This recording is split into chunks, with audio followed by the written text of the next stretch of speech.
النهارده معانا غادة المجركش. ازيك يا غادة، عامله ايه؟ الحمد لله، سعيده بوجودي معاكم. احنا اكتر منورانا.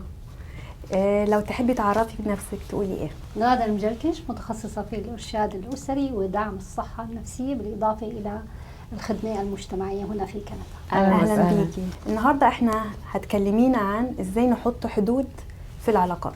موضوع جدا ومهم. موضوع تريكي وشائك وانا متحمسه قوي للحلقه دي بجد. فنبتدي كده باول سؤال، ازاي نعرف ان احنا محتاجين نحط حدود في العلاقات؟ هو يبدا بشعور داخلي اني انا غير مرتاح نفسيا، او حاسس اني انا بمكان كانسان مالي مرئي، مالي موجود، حاسس انه احتياجاتي او طلباتي هي غير يعني مرئيه، او في احد كمان متجاوزها او مهملها، وبالتالي انا مالي مرتاح بالعلاقه. في اشياء عم بعملها وانا مالي راضيه عنها، مجبره يعني مثلا، ممكن مجبره، ممكن مالي قادره اقول عليها لا.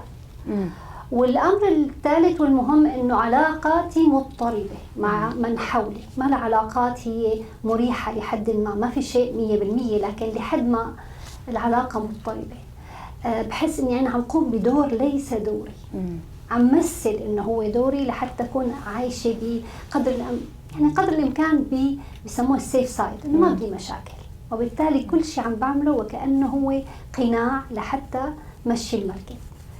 فهدول أهم 3 إشارات بيدلوا إنه الحدود مخترقة.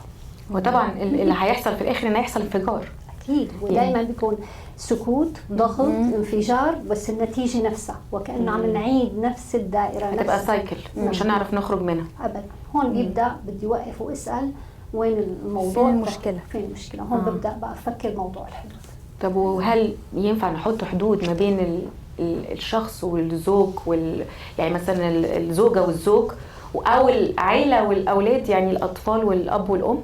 على كل الاتجاهات، بدءا من الوالدين، الإخوة، الأولاد، الزوج والزوجة، وكل ما كانت العلاقة أقوى كل ما كانت الحدود مطلوبة أكثر. يا سلام. يعني كل ما تبقى العلاقة أقرب الحدود مطلوبة أكتر. تمام، لأنه هي علاقات طويلة الأمد. شفتوا بقى، ما تاخدوش راحتكم. كنا فاكرين العكس.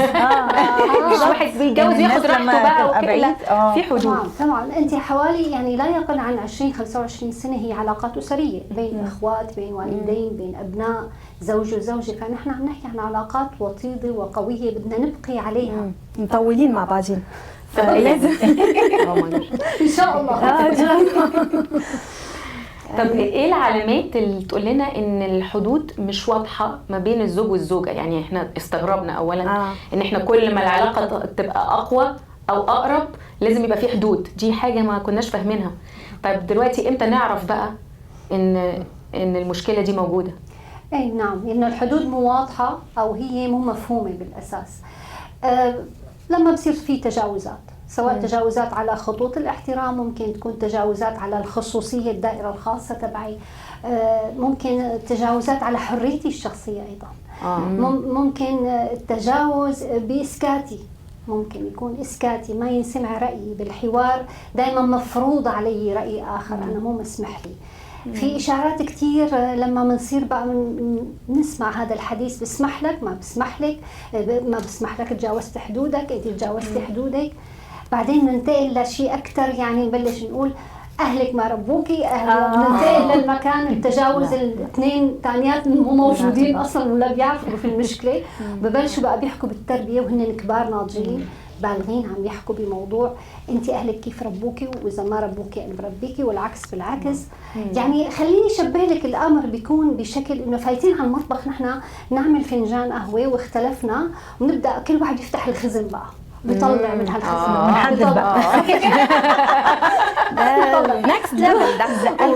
تمام، حتى كل شيء مخبيينه بالماضي رامينه ورا ظهرنا بنجيبه هيك لقدامنا.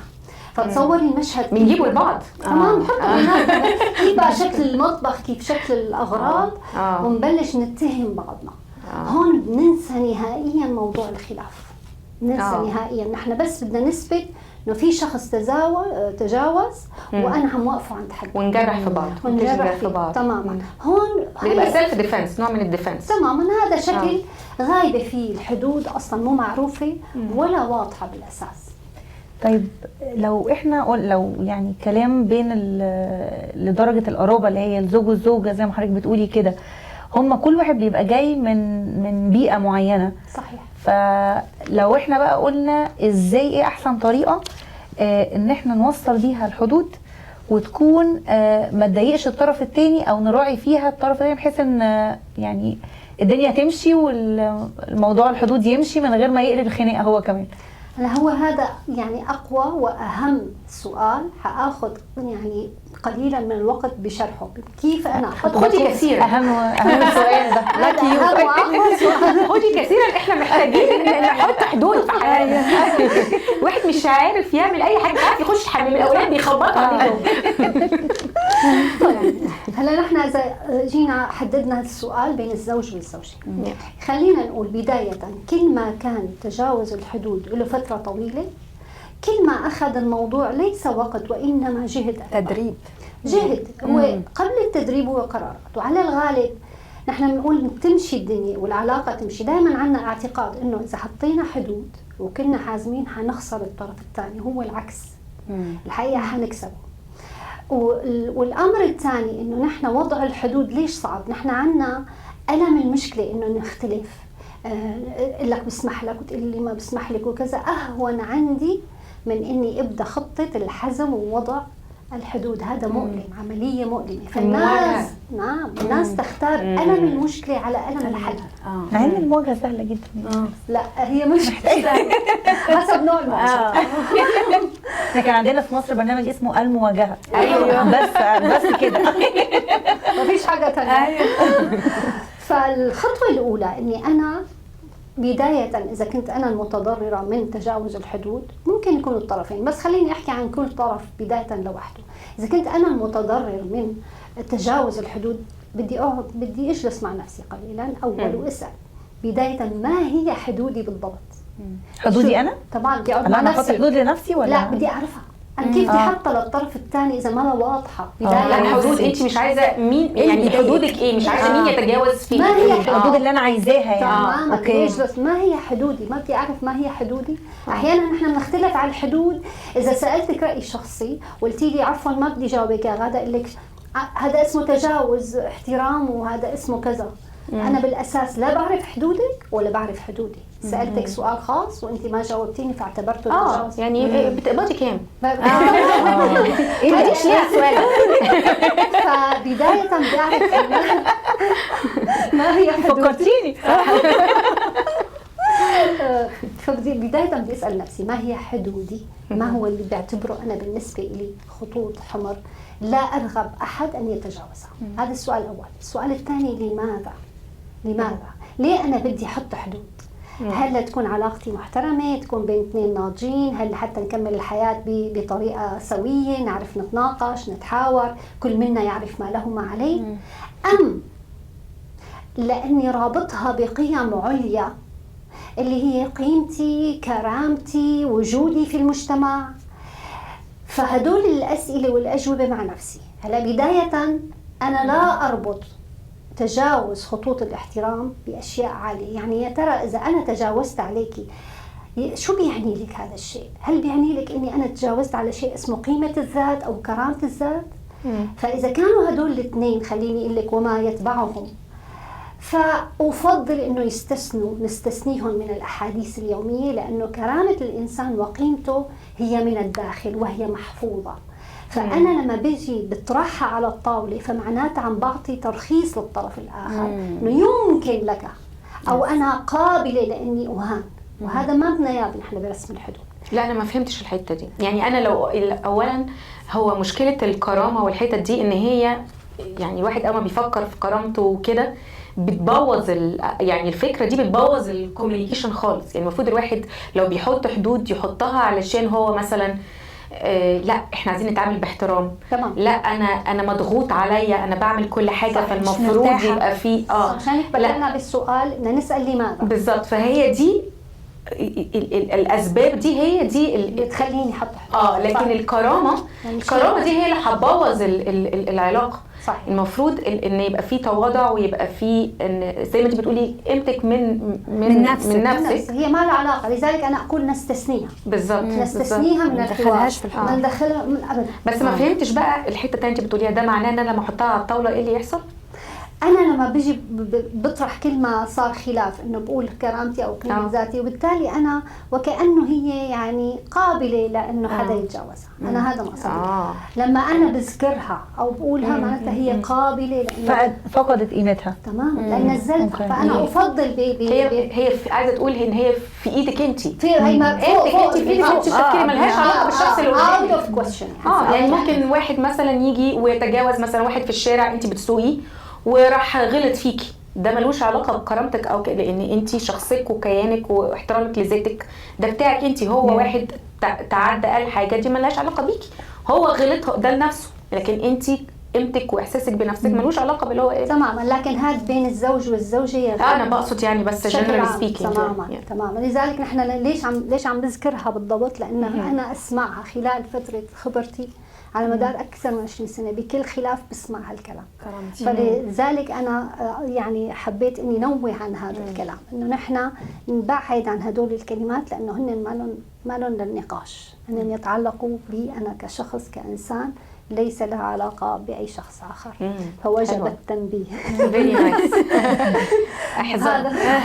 فمعناتها هذا لسه ما دخلنا بوضع الحدود. نحن عم نحكي المرحلة التحضيرية ما قبل إني أسأل ما هي حدودي بالضبط، ما الذي لا أريد التجاوز عليه، ولماذا، شو الأسباب، ولما بيصير هذا التجاوز أنا شو بعربه، ما معنى أن يتجاوز الإنسان علي.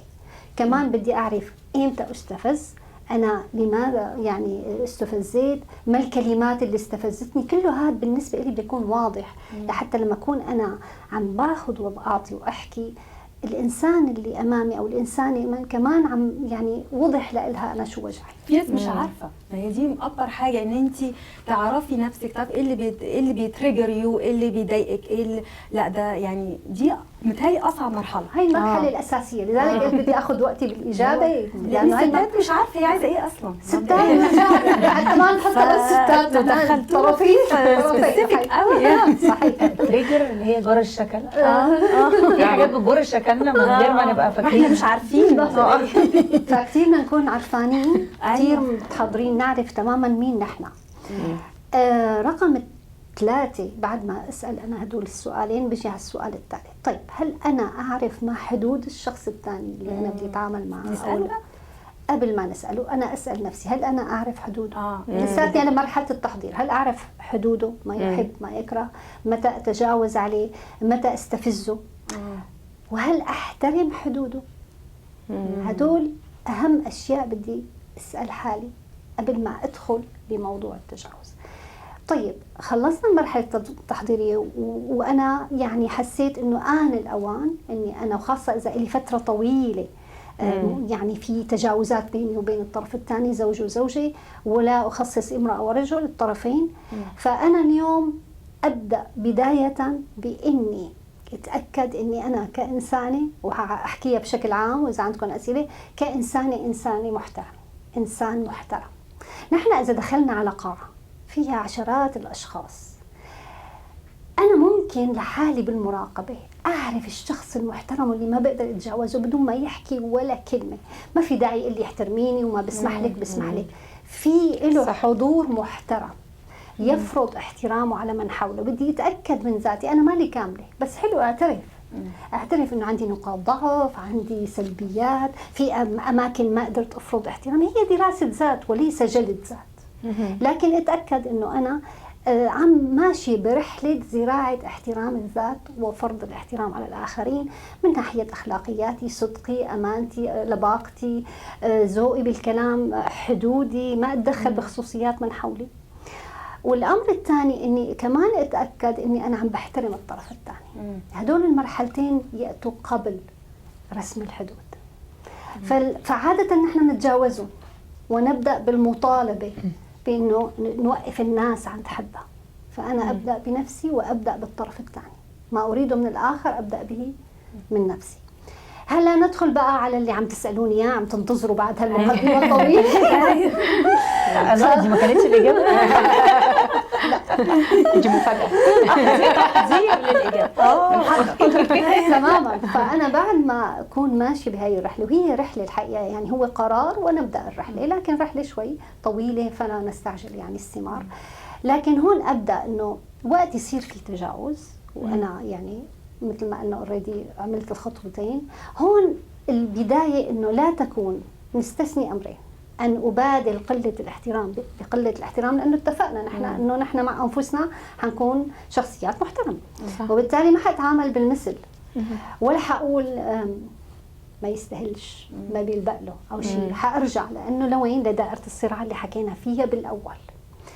فهو كل ما تم التجاوز اكثر، انا هون بدي يكون لا بنفعل وبرد بالمثل، ولا كمان برضخ من باب ضعف. بدي اتاكد انه اليوم كل مرة حأعمل اختراق صغير فيه شجاعة، لأني أنا دايما خايفة. يعني اختراق إني أنا مثلا ممكن مثلا ما جاوب، ممكن ضل هديانة، ممكن غادر، ممكن أصمت، ممكن أقول كلام غير موضوع أو لا. لا أنا ما بدي أغير الموضوع، أنا بدي أعطيه إشارة إنه في تجاوز. ما هو تغير الموضوع دي بتبقى إشارة. ممكن يعني احيانا ممكن لو في حد يقول لك وانت ازيك دي مش كل الناس هتفهم الموضوع ده. انا بيهمني شعوري من الداخل اني انا هديت هون. ليش؟ لاني انا عم ركز وين؟ انه انا الاساس العلاقه بيني وبين الشخص الثاني. قلنا نحن هلا العلاقه ما بدنا اياها تنتهي او تبوظ او لا، انا بدي هذا الشخص، وبالتالي بدي احافظ على علاقتي معه، بس بنفس الوقت عم بعطيه اشاره انه انا بحبك وبحترمك وانا ما بستغني عنك، بس انا ما بقبل منك هالتصرف. هدول الاثنين مع بعض صعبين. والشخص الثاني اللي بين ما يصل لهي النتيجه كمان في عندي رحله شوي متعبه، وكل مره في شجاعه مني لاني انا حجاوب زود حته ايوه صغيره كنت خايفه من رده الفعل. هاي الجرأة والشجاعة مطلوبة بوضع الحدود. هذا لا شو من انتم؟ حاسمع تعليقات انه حاسمع تعليقات جديده ما كنت اسمعها من قبل، لانه الشخص اللي امامي عم يقاوم الحدود وبده يرجعني للنسخه اللي متعود عليها. حتى اولادنا، حتى اهالينا، مو بس الزوج والزوجه، كل الناس لما بتحس انه نحن بدأنا ناخذ خط جديد بالحدود، يا بيعطونا كلمات مستفزة، يا أما سخرية، يا أما بيضغطوا أكثر ليرجعونا للنسخة اللي كنا عليها. أنا عايزة أقول لحضرتك إن في ناس بتبقى يعني بيتكلموا في حاجات مثلا ما تخصهمش. معلش أنا مش حابة أتكلم في الموضوع ده يعني. طب بس هل محرج بس يعني بس اصل مش معقول مش عارفه بعد كده يقول حاجه بوزيتيف علشان برضو تتجرجري في الكلام، فيعني الموضوع ده مش سهل خالص. لا هو ابدا مو سهل، بس كل ما كان عندنا اصرار على وضع الحدود، كل ما تذكرنا انه الشخص الثاني عم يتصرف حسب ما تعلم، حسب ما بيعرف الحدود. مثلا بيلاقي انه اذا انت ما جاوبتي على سؤاله يعتبر نوع من انواع يعني انك رود او يعني غير لطيفه او له راي خاص. لكن كل ما كنت انا مصره على اني بدي ارسم حدودي، بدي قاوم. كل مره بدي يكون شوي بقى ممكن نستخدم ايدينا في مرحله ما، ولا هو كله بس صمت؟ لا صمت عقابي حاجات. لا ما فيش حتى فيش حاجه، ما فيش حاجه. نحن قلنا لا انفعال. ما حتى الانفعال ده اساسي. طب هلا مش عايزه تنوم. ده بتقولك حتى الصمت لا ممكن حتى الصمت ممكن الصمت. انا ما بيهمني انه اصمت او احكي، انا بيهمني ماذا اشعر، وليس ماذا اقول وماذا لا اقول. ممكن اليوم حس انه الوضع يحتمل الصمت. يعني انا مع بين الزوج والزوجه ممكن اليوم انا عندي اختراق صغير، تكون عم راقب يعني مثل ما تقولي ريدينج ذا روم، يعني اني انا عم راقب اليوم بقدر اصمت 3 دقائق وابتسم انه عم بتطلع عليه، مو انه عم الابتسامه تبع انه ما هذا شو بتجاوبك او شو بتجاوبي. ليس ابتسامه ضعف ولا ابتسامه تناسب. انا عم بحكي عن شعور هيبه. ماشي. لا ادينا بقى حاجه بقى هيبه، حاجه نفرح بيها كده. المهم انه هو الشخص اللي يتجاوز يحس انه في شيء حصل، في حاجه حصلت، في شيء حصل مينيموم، يعني اني احسسه بهذا الشيء. فانا على الاقل اني اما انه اصمت او اني ابتسم او انه اقول له يعني انه من بعد اذنك يعني سمعتك بصوت واطي، بقدر اسمعك بصوت واطي. هذا ما بقدر احكيه قبل ما اخذ نفس واضبط شوي. ما عم اقول كثير، ما عم اقول انه واحد يكون قمه الانفعال، نحن عندنا تدريب، يعني ما معقول انسان دائما انفعالي نقول له لا بدك تهدى. مو هذا موضوعي، موضوعي انه ارجع اركز هل انا فعلا مزعوجه من موضوع اختراق الحدود. كل ما كنت كثير مزعوجه كل ما كثير تعبت. في ناس بنص الطريق بيتعبوا من وضع الحدود، خلاص ليه يعني ليه كل هذا؟ علينا بايه؟ خلينا هيك يعني امورنا تمام وعم نختلف والمطبخ شغال. طبخ فدي فهو تماما، فهو بيعود لاصرار على هذا الموضوع. لكن انا اجده جدا مهم لحتى تكون نرتاح، اقلها نكون جالسين. يعني هلا اليوم نحن ممكن نختلف وممكن نتفق، لكن على الأقل نتحاور كناضجين، عم نسمع بعض، إلك رأي وإلي رأي ونختلف ونتفق، ما في مشكلة. نحن مو موضوعنا لب المشكلة، نحن موضوعنا كيف عم نتداول هاي المشكلة. فأنا أحيانا عندي احتياجات ما عم باخذها، ما بعرف اخذها، ما بعرف اعبر عنها، فبستبع اسلوب الضغط او التعنيف. والزوج او الزوجة احيانا نسأل ماذا تريد؟ شو اللي بدك اياه بالضبط؟ مش عارف. مش عارف. تمام، ما بعرف. شو اللي زعجك؟ كل شيء. وهذا لما بدنا دي نقول بتبقى لحظات الانهيار. تماما. ولما بدك تستدعي الشخص تقولي له بدي احكي معك ويقول لك خير شوفي، يقول لك تقولي له كل شيء زعجني يعني حيهرب، خلاص هيفهم ايه دلوقتي؟ يعني حيشرب القهوه برا بقى. يعني والله ليس ورك مش هنعمل قهوتين، هنعمل واحده. فاتمنى ان يكون انا جاوبت على سؤالك اللي هو جدا مهم. كل مره حنكون ابطال شوي، كل مره اختراق، مره مره ببسمه، مره بكلمه، مره بعتب لطيف، بس ما نكون بانفعال او نستنى قليلا لحظه الانفعال بس تمر. يعني كمان اذا امامي شخص غاضب مش هيسمع لما هو غضبان. يعني ممكن العتب بعد الهدوء، يعني انتظر فقط العاصفه لتمر وبعدين ممكن اقول انه انا انزعجت، وانا انزعجت لانه صوتك عالي، او انزعجت وما انزعجت منك، انزعجت من صوتك العالي. في حدا عم يبتسم بيتمه كلام مسكره ما بعرف. لا ده انا بعمل زي ابني دلوقتي. فيعني طب لو اتكلمنا عن الصحاب والعلاقات بين الصحاب، يحصل ايه بقى لو ما حطيناش ما بيننا حدود؟ لن يبقى اصحاب. ما نعم، اذا ما في حدود ممكن نكون اصحاب لمده طويله، وبعدين يصير حدث معين او مشكله معينه ويطلع كلنا بوجهنا الحقيقي ونخسر بعض. وياما يعني اشخاص اصدقاء خسروا بعض بعد 10 و15 20 سنه وكانه ما بيعرفوا بعض. فاذا ما في حدود نحن كمان حيصير في تدخل، حيصير احيانا كمان في وصايه، ودائما في نقد، وفي شخص كمان خايف يحكي لانه الشخص الثاني حينقده، في شخص ثاني حيتدخل بخصوصياته، يعني سواء امامه او من وراء ظهره حتى ممكن كمان يحكي عنه. فتلاقوا دائما في عنا بالاصحاب في ظالم في ضحيه، والناس يا واقفه مع هالطرف او واقفه مع هالطرف، لكن نحن وبنحكي على بعضنا اكثر ما نحكي مع بعض. فاذا ما في حدود، ما حكينا شو اللي بيزعجنا، شو بنحب شو بنكره، في ازمات دائمه ودائما عم نختلف. يعني دائما في خلافات، لا سألتك سألتني، رحنا سوا، قلتولي ما قلتولي، يعني دائما في نوع الخصام المتواجد بين الأصدقاء. فأكيد الأصحاب مهمين، ما بنقدر نعيش بدون أصحاب. فبنفس الوقت لنحافظ كمان على أصدقائنا ونحط حدود. حلو كتير ونحترم حدود بعض. طيب هل مع الوقت ممكن الحدود تتغير؟ يعني مثلا لو ادينا مثلا للولاد، الولاد وهم صغيرين احنا بنحط حدود، لما بيكبروا بتهيألي الحدود دي بتزيد او بتتبروز اكتر، ولا ايه رأيك في الموضوع ده؟ تمام، صحيح. هي بتاخد شكل تاني، كل ما كبروا الاولاد بصير عليهم مسؤوليات اكثر، واجبات اكثر، فبنفس الوقت كمان هن بيعرفوا حدودهم لوين ممكن يخترقوا او يقربوا او يبعدوا من الحدود. وانا كمان كوالد او والده ببدا كمان اني بعد واعطيهم حدودهم ومساحتهم، حريتهم الشخصيه، منطقتهم الخاصه. فبيتعرفوا هن مني ومن الوالد انه ما هي الحدود، شو يعني انه نحن نتجاوز الخطوط الحمراء.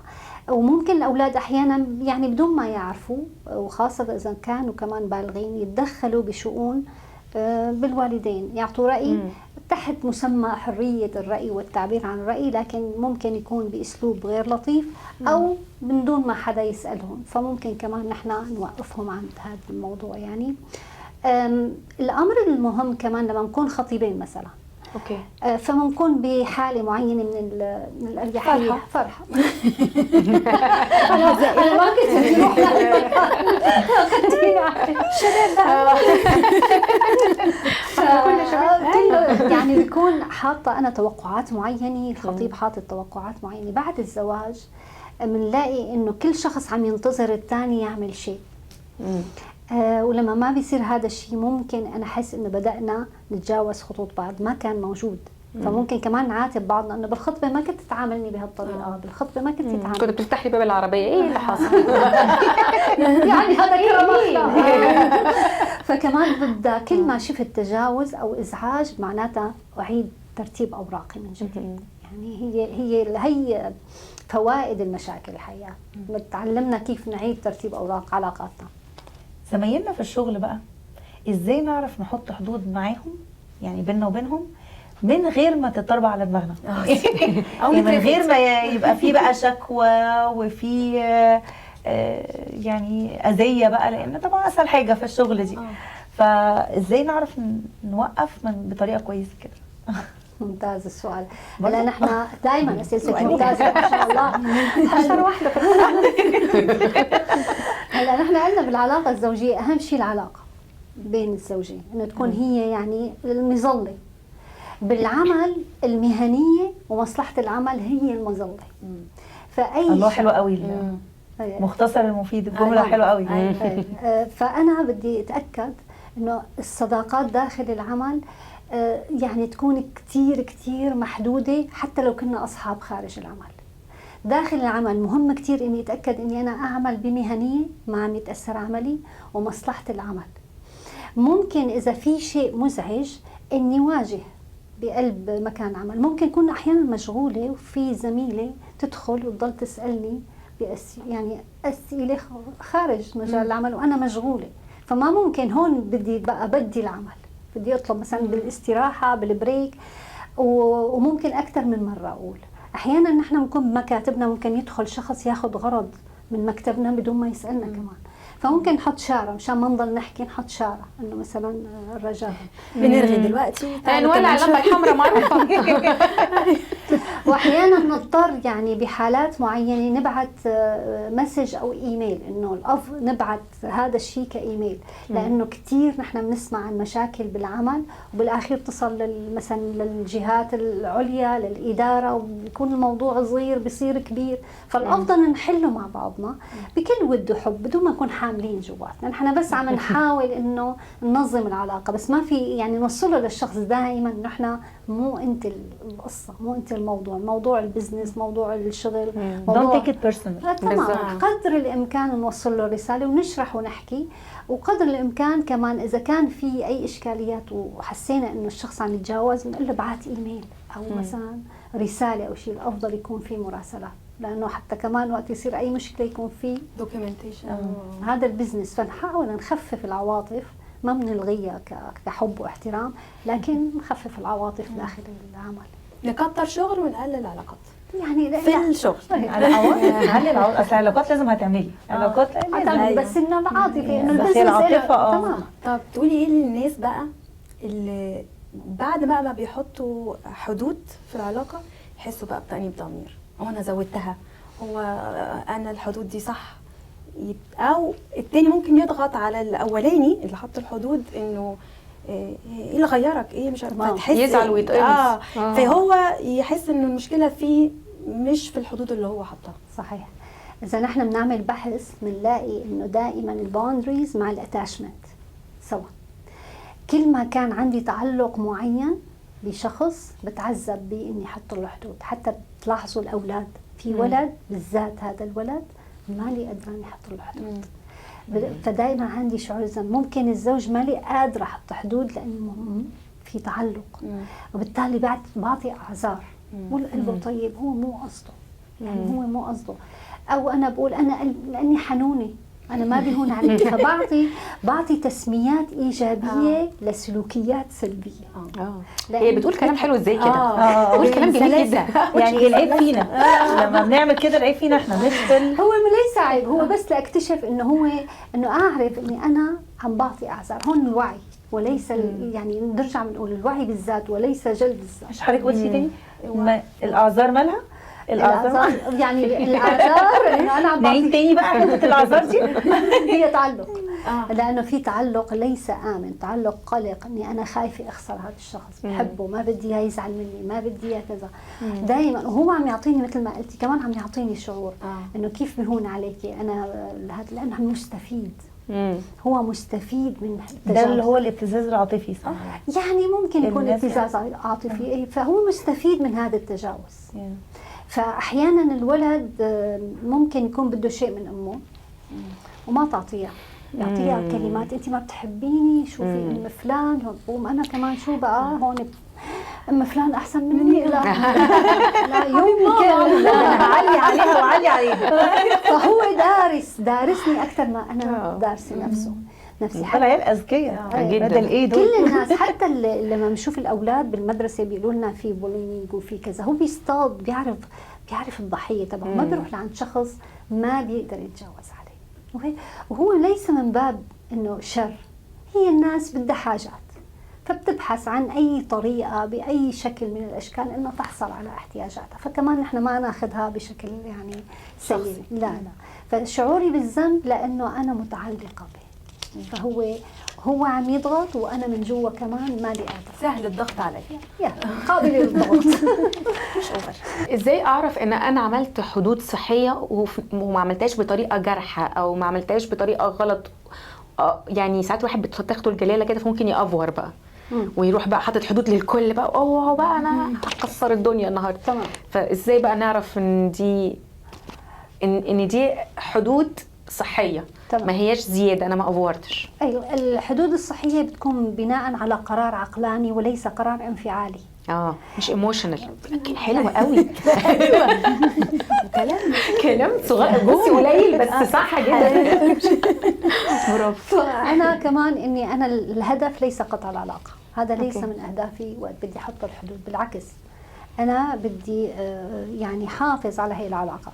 فالبدايه بدي مثل ما قلنا لحتى اتاكد ان هي حدود صحيه، حدود امنه، ما فيها تجريح، ما فيها نوع من انواع التعنيف، ما فيها لوم الاخر انه انت تجاوزت حدودي وانت كذا، ما فيها اتهامات، فيها انه انا ما عرفت وضح حدودي او انا مزعوجه من اللي انت عم تعمله. فكل ما كنت عم اعبر عن انزعاجي بالبدايه بانا وانزعاجي من السلوك، بيكون هيك حطيت حدود صحيه.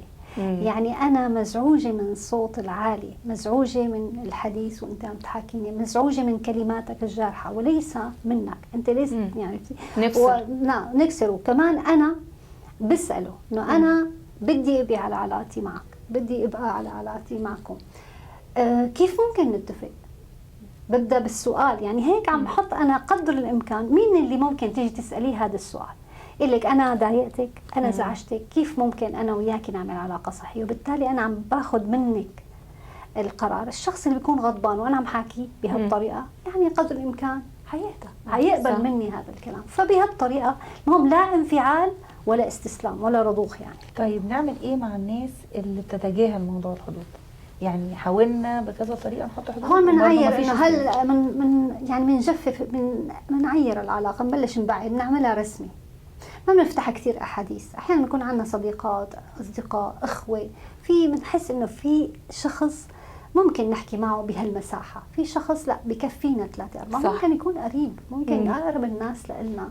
نحن بنختصر، ما نقعدش نحكي كتير، ما نقولش معلومات كتير، ما بنكشف نفسنا. بالضبط. في ناس بالنسبه لهم نحن مكشوفين، لانه نحن دائما بنحكي، بنعبر، بنحكي شو صار معنا بالبيت، بنحكي مشاكلنا، بنحكي مشاكل الشغل، بالتالي عم بفتح المجال للجميع انه يدخل. انا بتذكر في نكته على التيك توك بيقول له ممكن ادخل بهذا الشخص، اتفضل كلهم جوه اصلا، انت هتعمل ايه بره يعني؟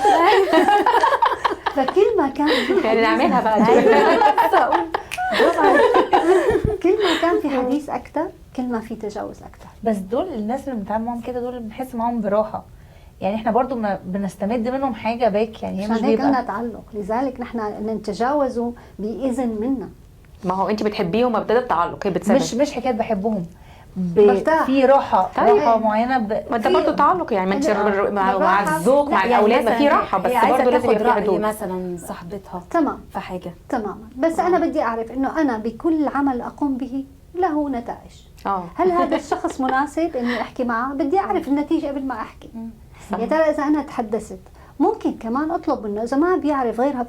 فعلا في ناس ما بيعرفوا، يعني في ناس لم يتعلموا مثل ما قلتي مهما فعلتي، مم. فما الحل من عندك. يعني أن الدورة تبحث عن الناس بدها تحكي، بدها تفضفض، يعني هذا شيء طبيعي، فبنبحث عن أشخاص مناسبين. هو كان النص التاني ازاي نفاجئهم ازاي نخضهم فيرجعوا نخضهم انه بداية انه ما ندخل بالفيلم تبعهم اللي هن عم يحاولوا يدخلونا فيه، نحاول نبعد نحن، ومثل ما قلت لك نعطي ردة فعل كتير هادية، انه ابتسامة او هتقول مجنونه ريلي هلا الاسلوب اتغير مره شايفة حد على طول بيتعصب بعد كده. تماماً. هذا اللي نفاجئه، نحن بنفاجئه، نحن عم نحاول نفاجئه، هاي هو المفاجأة. متوقع انه هياخد بالبتاع ده. هاي المفاجأة. هلا لما هم اللي هيبعدوا بقى لوحدهم. لانه انا لما فاجأته كمان حيقول لي شو حيعطيني، برجع بقول لك حيعطيني كلمات مستفزه.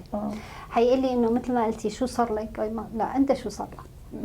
انا تمام رواق، انت بدك يعني تنتبه. عشان كده مهم قوي الواحد يتحكم في اعصابه. كثير جدا كلام يعني حلو أنت قوي. بدك جدا، يعني بدك تنتبه. ولو انا من جوا يعني قلبي عم يرجف قليلا، لكن بدي اقول له انه انت عارفه كل حاجه، هو بيحصل كده فعلا. ان الواحد بيبقى وهو بيحط حدود بيبقى من جوه مهزوز. لانه لم يتعلم، وكان او اخذ فكره انه الحدود قسوه، يعني اخذ فكره انه الحدود تماما. لكن نحن حنحط حدود بلطف وذوق. بس بداية حكينا انه الجلسة مع الذات، اني اتأكد من نفسي واتأكد اني انا محترمة حدود الاخرين، لا اقدر. صدقيني اذا بدأت بالتنتين الاولانيات حتكون المنطقة الثالثة هي الاسهل.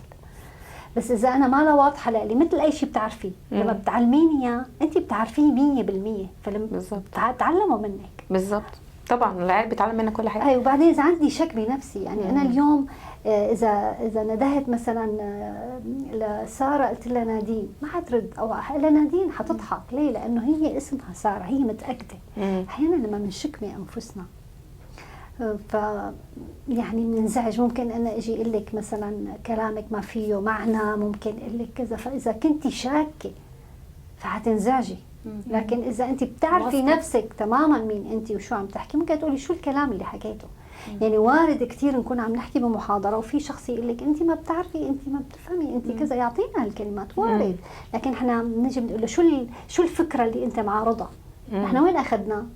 مني انا كشخص لفكرتي، من هجومه على الشخص لمناقشه ناقش الفكره. شو الفكره اللي زعجتك؟ شو الفكره اللي مو موافق عليها؟ شو النظريه الغير علميه اللي انا قلتها؟ وبالتالي بنقله من شخصي لفكرتي. فهذا كله بالتدريب شوي شوي. ازاي نعلم اولادنا بقى ان هم يحطوا حدود مع اصحابهم؟ ممتاز. بس دي برضو صعبه، العيال صغيره نعلمهم. تمام. هلا اصلا مش عارفين هن الاولاد لا احنا لسه بنافيجيت كمان هن مرايتنا. اولادنا هن مثل ما قلتي، اذا نحن مو متعلمين هن مرايتنا. اولا بدايه نعرفهم قيمه ذاتهم، انه كمان نفس الشيء لهم بالبيت رايهم، لهم احترامهم وتقديرهم كاشخاص. وبالتالي الولد بيكبر وهو من جوا من الداخل عنده قيمة ذات عليا، ليس تكبر، وإنما يعرف تماما قيمة ذاته، وعنده مقاومة. لا بتعرفي المقاومة إنك أنت من الداخل ما عم تمنعي، ما عم تحميه، لكن صار عنده شوي مناعة. لما بيجي عم يشتكي من مثلا أسلوب سيء من رفقاته، بنسأله شو عملت؟ شو كان الحل؟ بلش بنناقشه، ليس لحتى يعني نعطيه حل، لكن لنعلمه كيف يفكر. شو قال لك؟ شو يعني إذا قال لك هيك؟ أنت شو عملت؟ كمان نعلمه يحترم الآخرين، يحترم حدود الآخرين كمان، إنه هو يعرف تماما في أشخاص نبعد عنهم، في أشخاص بنحترمهم بكل الأحوال، لكن داخل البيت له رأيه، له احترامه، له تقديره كشخص. في أكثر من هيك؟ يعني هذا لحاله بخليه برا كثير بيعرف حدوده. ميرسي يا غادة جدا جدا على وقتك النهارده، احنا انبسطنا قوي قوي معاكي. صحيح. والسهل الممتنع ما هذا، يعني كلام طالع بجد تحفه، يعني حلو جدا، يعني انت بجد شاطره قوي. والله يعني انا اللي مع فريق رائع، فريق ميرسي. كله طاقه ايجابيه. ميرسي. انا جالسه وحاسه بالفرحه. احنا كمان على فكرة، والله يعني احنا فرحانين احنا هنعمل حدود اخيره. دي فرحه عارمه. قدمي المشيئه بس، مفيش حاجه مضمونه. لا لا ان شاء الله احنا إن شاء الله. هنعملها. انا وراكم حطوا حدود والا حزعل. عرفنا الخطوات. دي رقمك بس عشان السبورت. هو اجمل شيء هي الطاقه الايجابيه الموجوده، الطاقه انه كلنا عم نتعلم. نحن صح. اليوم صدقوني كلنا تعلمنا من بعض، يعني بالضبط. انا كمان كثير تعلمت اليوم صدقوني، وسعيده جدا اني انا معاكم إحنا أكتر. ومتشرفه، وان شاء الله هيك دايما بلقاءات جيده ان شاء الله. ميرسي خالص يا غادة. ميرسي. شكرا لك.